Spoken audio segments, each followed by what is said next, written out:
What's up, everybody? It's Devereaux Davis with the Morning Beer Podcast. I'm here today to talk about my New York Giants, and we're in first place. Got a big smile on my face, and we just finished being the Seattle Seahawks in Seattle, which is a hard place to win. Nobody ever goes there and win, but guess what? We went there and we won today. We kicked ass. So basically, we won the game 17-12. I'm going to touch on a few aspects of the game, things that we did great with, things that we need to touch up on a little bit, but these are one of the wins that we used to get when we was a championship competitive team. When the Giants were winning Super Bowls in 07, 08, and 2011, 2012, around that time. Um, these was those hard fought, gritty games that Brandon Jacobs would probably rush and dominate the game. Our defense, our defensive line would dominate the game, and these are things that we did. Um, Pretty much Eli would manage the game, and then we'll go ahead and win. So basically, to recap everything, we won 17-12. We're 5-7 right now. The game went like this. I'll recap the game real quick. Seattle went up 3-0 on a field goal. We came back. We moved the ball a little bit. The thing was, we didn't move it enough in the first half. We moved it up a little bit, and then McCoy threw a turnover interception. And I was like, all right, this is probably when we're going to start getting blown out. Because I didn't think we had the capability of winning this game. I believed we could be competitive enough in this game and probably lose by like 10 points. But let's remember, Seattle wasn't playing that well since their break. But I should have looked at it and thought a little bit better how vulnerable they were. Just didn't think they'll shut down Russell Wilson the way they did. And our defense right now is a top 10 defense in the league. I think it was number 9 going into the game. And we might have even moved up a little bit further, maybe up in the top 5. So they took a 3-0 lead. We tried to drive the ball. We didn't. We got shut out in the first half. They did a block on us on a punt and almost turned it into a touchdown, which could have been a big, scary game changer that would have gave them pretty much a 10-point lead. But they only got a safety out of it. The safety led to the score being 5-0. We went to halftime with that score. We came right out of halftime. I don't know what Joe Judge said in that locker room, but whatever he said, this should be a motivational speech that everybody should hear in life, because the Giants came out with a whole new life. They came out, they smashed mouth football. Mr. Morris, our running game, Gallman, they ran that ball. They was like, listen, Seattle's a top 3 rush defense in the league, meaning they don't let up the rush. They don't give nothing up on the ground. They're worse in the air. But our strength right now is our running game and our offensive line and us smashing it down their throat. So we're not the best running game in the league, not yet. Maybe when Barkley comes back we will be. But we took our best strength against their strength, and we said beat us today. And what we did, our strength beat their strength, and we just ran the ball down their face. I mean, face it, we didn't have DJ to throw the ball around. We didn't have him to be a running threat. We only had McCoy, which we asked him to manage the game, and he did a great job of managing the game. He only had 100-something yards, threw for a touchdown to Mr. Morris, and managed the game well. Turned over the ball once, which I thought could have led to a lot more against us, but he did great. He did good enough to win. This is the old Colt McCoy. I'm happy he was able to manage the game. Now, we came back after the half, took a 7-5 lead, which is a rare score you ever see in football. It's more like a baseball game. But we took this 7-5 lead. We started rushing the ball, taking time off the clock and everything. Goldman got in his groove. Then I think we did a 2-point conversion, make it 8-5. After the score was 8-5, we scored another touchdown, and that was Mr. Morris, and we made it 14-5. We took a 9-point lead. Excuse me. Like I said, I always do these videos in the middle of the night or early in the morning, so don't mind me if I'm tired, but I'm just excited about the Giants win. So our running game pretty much controlled the ball for us and pushed that ball down the field and got us into the end zone a few times. Now, Goldman bust off a 60-yard run, which is the longest run of his career. He also had a career day as far as yards on the ground and everything. He hit 100 yards for the first time in a while. I like him as going into next year. And I was one of the people that gave up on Gorman. I was like, he didn't get a fair chance, and you know what? This guy runs hard. He runs behind our offensive line. That's been aggressive. That's been changed since a judge made these changes with the O line and his decision to fire Colombo. I mean, we're doing so well with that O line now. Andrew Thomas is looking like the fourth pick that he should have been, and he's looking like the person we expect him to be, the player we expect him to be, the leader on that offensive line. But my man Shane Lemieux is a beast now at left guard. I don't know if I ever want to put Will Hernandez there again. I like the rotation they got. Maybe when Zeitler leaves next year because he's going to be a free agent, you can put Will Hernandez at right guard. But as for now, and maybe in the future, Lemieux needs to stay at the left guard with Thomas. They have someone going there. They've been running the ball to the left side, opening up holes on the left side. McCoy stayed clean throughout the game. He's been protected and everything like that. I mean, what more could you ask for? Seattle, I know their pass offense is the worst in the league, but for McCoy to stay clean and to manage the game the way he did, and that line that they have is not no pushover. For him to stay clean, that was a hell of a testament to the offensive line that's doing really well. I think on the right side right now they're rotating between Pert and Fleming and stuff. I mean this has the line looks great now, and I'm very impressed by it. Very much need to go, and they're pretty much our signature right now. Besides the defense, which I'm gonna get into, but the O line being smash mouth football is pretty much our signature and what we pretty much been, known for over the years, besides our defense. All right, so we're going to move on to the rookies that contributed a lot. Our rookies, Tay Crowder, had a first NFL sack. He was the last person drafted in the draft this year. Our fourth round pick, Darnay Holmes, our slot cornerback, got an interception on a tip drill, so he's aware and he's playing in the middle of the field and he's playing real well. I think Xavier McKinney played a little bit in this game. He didn't do nothing noteworthy. We had a few guys off the practice squad that contributed. The same guy that contributed last week. His name slips my mind right now, but he also had another turnover. The guy from Akron, he has a weird, funny name. I think he plays linebacker. He came off the practice squad. But anyway, he did his thing again. So all the rookies, practice squad players, the players that people are like not, I mean, the rookies you definitely pay attention to, but the practice squad players are the ones that's not, pretty much known or, that have the big following.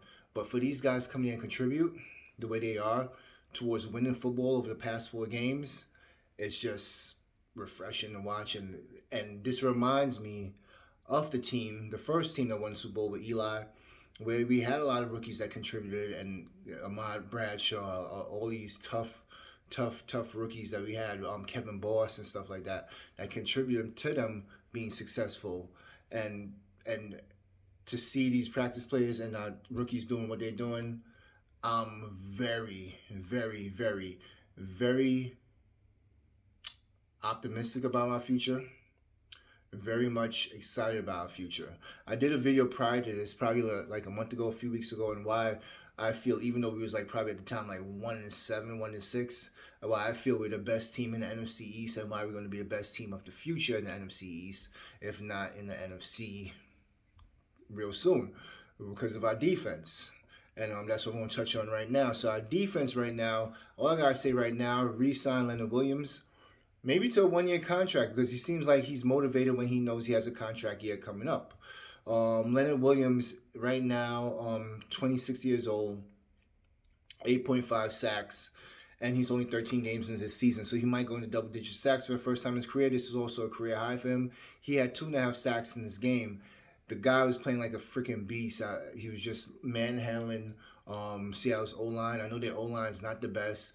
Russ Wilson is the second sacked quarterback in the NFL this year behind Carson Wentz, and he's been dirty all game. He's been on the floor and his back looking up the stars a lot in this game. I think he got sacked a total of around 4 or 5 times in this game. So anyway, Leonard Williams needs to be re-signed.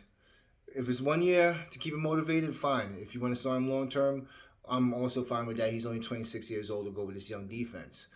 Hopefully he stay hungry. Hopefully this culture of the team pretty much keep him wanting to contribute the way that he is right now instead of having the days that he was when he was with the Jets.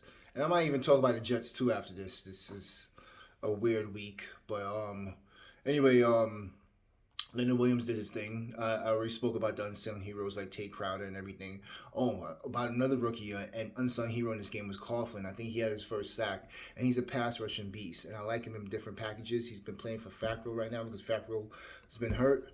My man Blake Martinez, they say he can't cover nobody when we sign him, but he's been a tackling machine. He's been playing the middle of the field. He's been quarterbacking that field, and I like him there.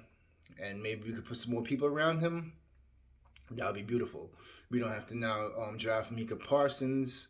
And I think right now where we're at and where we're going, we probably have the 19th pick, and I don't think we'll be able to draft Micah Parsons.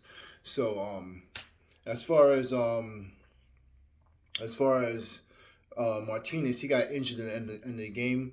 Let's knock on wood and hopefully he's okay. I keep messing this camera up.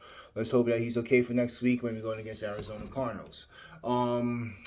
As far as defense, our secondary played well. Peppers played insane. He got a stiff arm from Metcalf, but who hasn't got trucked or ran over by Metcalf? He got stiff armed by him. It looked kind of like he got pushed back, but Julius Peppers played like Julius Peppers. Julius Peppers is a beast, and I think that is an unsung trade that Mr. Gettleman made, and I'm gonna get into Gettleman too in a little bit. Peppers and Dexter Lawrence for Odell Beckham. Great trade. All right, because look at Beckham now and him being injured, and look at Peppers and Dexter Lawrence. So moving on, I have to talk about the coaching staff. The coaching staff was excellent. Coaching staff, Judge. We could sing for days about how Judge is a good coach right now and potentially could be a great coach. Good motivator, has a system, has organization, has a structure, changed the culture, and he's practicing when he's preaching. But I gotta talk about Garrett. He called a great game. It's like a good catcher calling a great game for a pitcher that threw a no-hitter or a perfect game. He called a really good game, really solid game that played in the strengths of McCoy, played in the strengths of the team, played in the strengths of our O-line, played in the strengths of our running backs. So kudos to Garrett. But I got to talk about my boy, Patrick Graham. Patrick Graham is potentially going to be a head coach one day. Might not be with the Giants because Judge might still be here because Judge is young and Judge is going to be here for a while. So I think we probably only have one this year and maybe next year with Graham. And I think he's moving on to a head coaching gig, if not the end of this season, because it depends on what openings happen. Judge might be in the running for Coach of the Year. Graham is definitely going to be looked upon to be a head coach very soon. So I think that's a talent that we might be losing pretty soon. So Graham called a great game against Russell Wilson, who might win MVP or might be in the running for MVP, one of the top 3 to 5 people to win MVP this year. Graham's a beast of a call-in. He's using his talent. He's meshing people in. He's using people off the practice squad. He's using people that's the last pick in the draft, and he's getting this defense to play the way the defense need to play. This guy, I didn't expect it to be this good, this fast. But he meshed his defense into a top 10 defense. He meshed this defense into potentially a top 5 defense. And we'll see more with these upcoming games that's coming up after this game. I expected Seattle to put up potentially 20-something points against us. Offensively, Seattle only scored 10 points against us in this game. So as far as, and in Seattle, it's not like they came to New York, they did a cross-country trip. They played at home, and we squashed them the way we did. So the 17-12 didn't do justice to the game. It was more like, it felt more like when we were winning by double digits. It felt more like a 23-10 game, or like a 30 to 18 game. You know what I mean? It felt more like we had that big of a lead against them because of the way our defense is playing. So just be aware of that. We might not have Graham for long because of his success.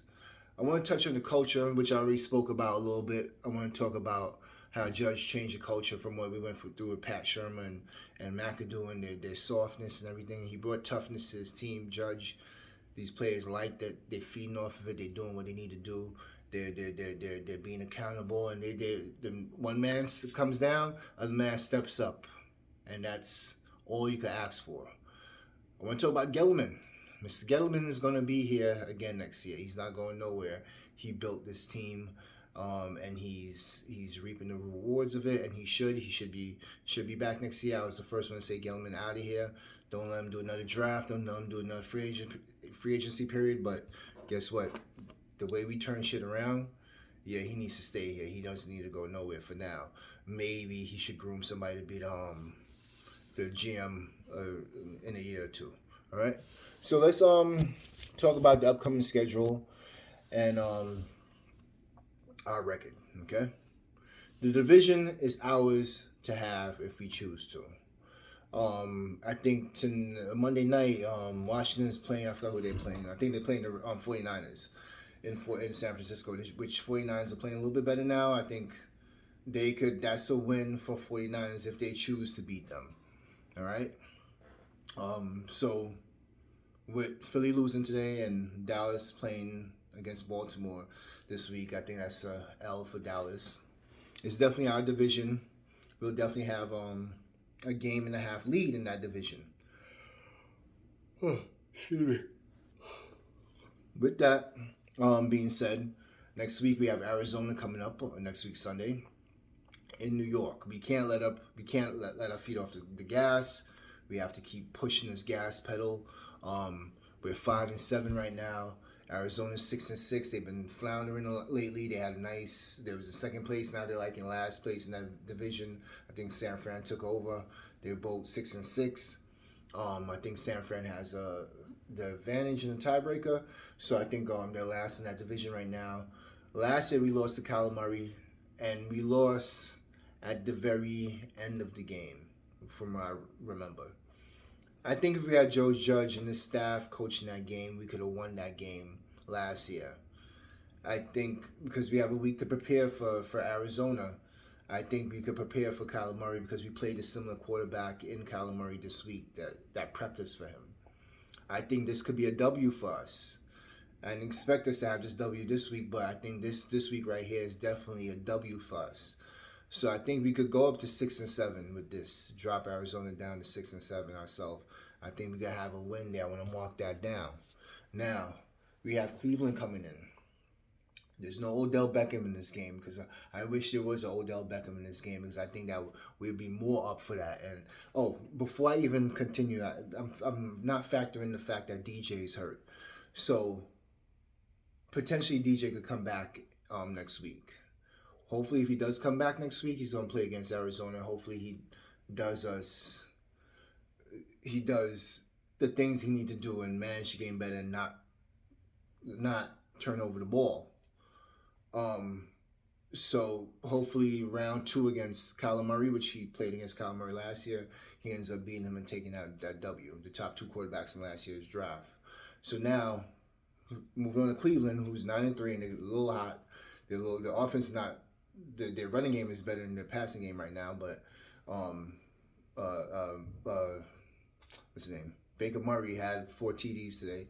I like Cleveland coming here. I think that's right now. I would have said maybe 2 weeks ago, a definite L for us. But with the way that we're playing, I could see. I mean, it's impressive the win that Cleveland had today and going to Tennessee and being the way they did with their defense and their offense. But if we could stop the running game, if we could stop Cleveland's running game, make Baker throw the ball. We can make him make a few mistakes. I wish Odell was there for that game so he could use his temper to not win them the game and totally psych himself out of the game. Yo, how could I forget about my man Bradbury though? How could I forget about my man Bradbury? I would have loved to see a match of Bradbury versus Beckham. Bradbury shut down Metcalf in this game, and that was the best signing we probably made since Antonio Pierce. That's the best free agency signing we made since Antonio Pierce. And if you could prove me wrong, please prove me wrong. That's the best free agency signing we made since we signed Antonio Pierce. That's a championship move right there. He shut down Metcalf and he put him on the island. He's been shutting down wide receivers all year. Last year, I think he shut down Hopkins, Bradbury. I'd love to see him against Hopkins next week. If Odell was back, I would love to see him against Odell, but he's going to be probably flanking Landry. So I could see us with another W in at home versus Cleveland. I could see us playing them well. So that one's 50-50, but I could see a W, leaning towards a W. Now after that, we're going to Baltimore after that. Baltimore don't look good this year. Baltimore's been playing 500 ball. They're 6-5. They're going to probably have a win tomorrow on Tuesday against Dallas. Be 7-5.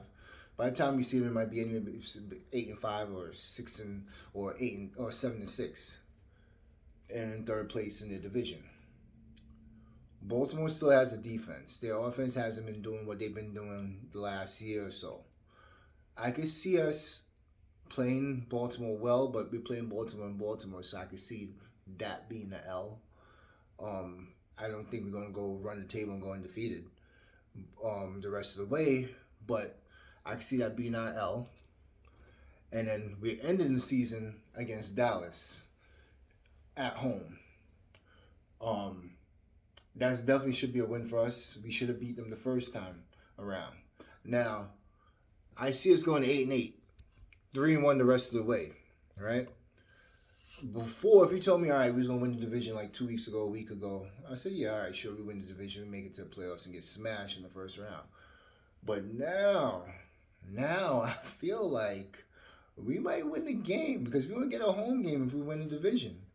We could win a game against the right team. Seattle might have to come here if they're in second place behind LA Rams. Seattle might have to come here. We might have to play them again. So we match up well with our defense against certain teams. This team right here, I know a lot of people say, oh, this reminds me of the 08 Giants. Oh, this reminds me of the 2012 Giants.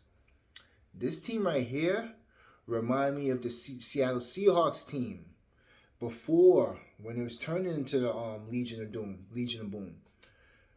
With the team that had Marshawn Lynch that beat New Orleans Saints, that one playoff game at home, ran when he had that big run.